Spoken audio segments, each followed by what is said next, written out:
L'étape 3, c'est la troisième phase du programme, comme on l'a dit, qui a démarré depuis 2015 et qui, dans son montage, avait déjà anticipé sur la fin de départ, en disant que départ 3, c'est la phase de sortie. Donc, on a mis l'accent sur le transfert des innovations que nous avons développées depuis 2015 et même antérieurement, dans le cadre de l'appui à la décentralisation, au système.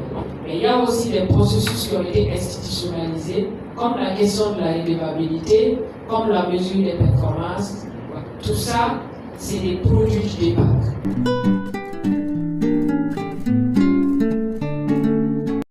En 2025, nous avons eu une autorisation du ministère en son temps qui nous avait permis de réaliser l'enquête sur le terrain.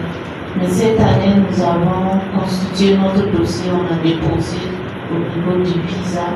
Le comité même a déjà siégé, il a fait des observations, nous a eu retour, on doit intégrer et puis retourner pour la délivrance du visa.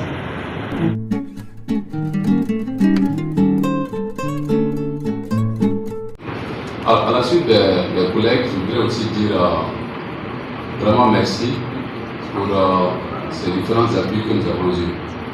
Je vais donner un exemple pour que vous puissiez constater.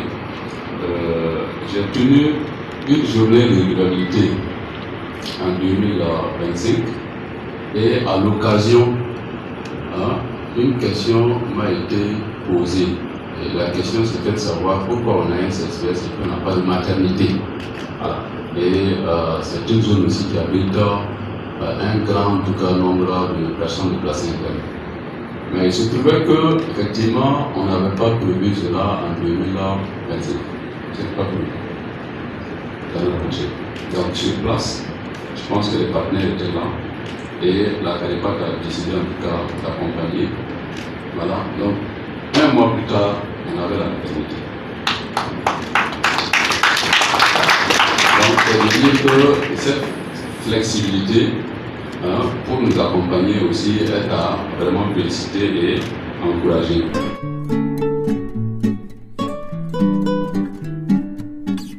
Pour noter que Tibiga, le CSPS a été transformé en CM depuis 2015. Mais malheureusement, ce n'est qu'en 2025, grâce au financement de CADEPAC, que le CM a une nouvelle infrastructure.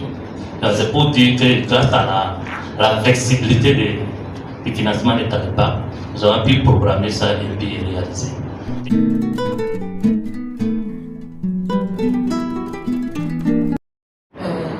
Effectivement, il y a eu dans l'organe départemental une collaboration étroite CADEPAC et NAM. Et à travers cette collaboration, effectivement, nous avons eu à homologuer 6 modules qui ont été cités ici dans les différentes présentations.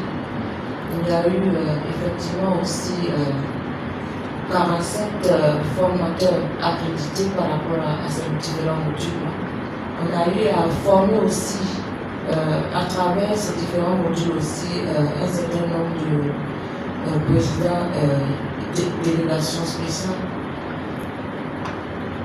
Et en plus de ça, il y a la digitalisation de ces différents modules-là qui entraîne aujourd'hui une formation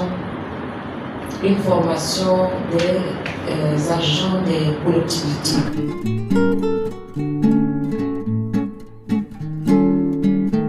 Je voudrais à l'occasion réitérer la reconnaissance des puissances de société de notre ministère à la population suisse pour sa confiance et son engagement en faveur de la décentralisation et du développement local au Burkina Faso.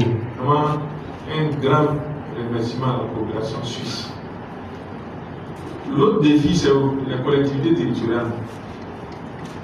La question par exemple de la redevabilité, il faut travailler à faire de telle sorte que dans le budget des collectivités, on puisse inscrire des montants pour réaliser ces activités.